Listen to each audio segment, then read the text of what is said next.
വയനാട് കൽപ്പറ്റയിലെ വിനായക പ്രദേശം വെള്ളപ്പൊക്ക ഭീഷണിയിൽ. സമീപത്തെ തോട്ടിൽ ജലനിരപ്പ് ഉയർന്നാൽ വീടുകളിലേക്ക് വെള്ളം കയറും എന്നാണ് പ്രദേശത്തെ 30ഓളം കുടുംബങ്ങളുടെ ആശങ്ക. തോട്ടിൽ കാട് നിറഞ്ഞതും എക്കൽ മണ്ണ് നീക്കാത്തതുമാണ് വെള്ളം കയറാൻ കാരണമെന്നാണ് നാട്ടുകാരുടെ ആക്ഷേപം.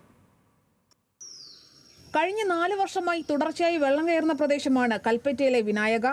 സമീപത്തെ തോട്ടിലെ ജലനിരപ്പ് ഉയർന്നാൽ 30ഓളം കുടുംബങ്ങൾ ദുരിതത്തിലാകും. മഴക്കാലം തുടങ്ങിയാൽ ഇത്തവണയും വെള്ളം കയറുമോ എന്ന ആശങ്കയിലാണ് നാട്ടുകാർ. മഴക്കാലം എത്തും മുൻപേ തോട്ടിൽ നിറഞ്ഞ കാടും എക്കൽ മണ്ണ് നീക്കം ചെയ്യണമെന്നാണ് നാട്ടുകാരുടെ ആവശ്യം. ഭയങ്കര പ്രോബ്ലമാണ് ഈ വെള്ളപ്പൊക്കം കാരണം. 2018 വെള്ളപ്പൊക്കത്തിലൂടെ ബോട്ട് വരെ ഇറക്കിയിട്ടാണ് ആൾക്കാരെ രക്ഷപ്പെടുത്തിയത്. അപ്പോൾ ഇപ്പം ഈയിടെയായിട്ട് ഈ തോടൊന്നും ക്ലീൻ ചെയ്യാത്തതുകൊണ്ട് വർഷം തോറും ഇതിങ്ങനെ പ്രശ്നങ്ങൾ ഉണ്ടായിക്കൊണ്ടിരിക്കുകയാണ്. അപ്പോൾ ഇതൊന്നും എങ്ങനെയെങ്കിലും അധികൃതരുടെ ശ്രദ്ധയിൽപ്പെടുത്തി ഇതൊന്ന് ക്ലീൻ ചെയ്ത് കിട്ടുകയാണെങ്കിൽ കുറേയൊക്കെ വെള്ളത്തിനൊരു ശമനം ഉണ്ടാവുമെന്നാണ് ഞങ്ങൾ പ്രതീക്ഷിക്കുന്നത്. തോടിന് കുറുകെ മരം വീണതിനാൽ തോടിന്റെ ഒഴുക്കും തടസ്സപ്പെട്ടിട്ടുണ്ട്. നിരവധി തവണ അധികൃതരുടെ ശ്രദ്ധയിൽപ്പെടുത്തിയിട്ടും നടപടി ഉണ്ടായിട്ടില്ലെന്നാണ് ആക്ഷേപം.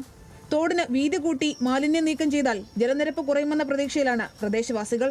ന്യൂസ് മലയാളം, വയനാട്.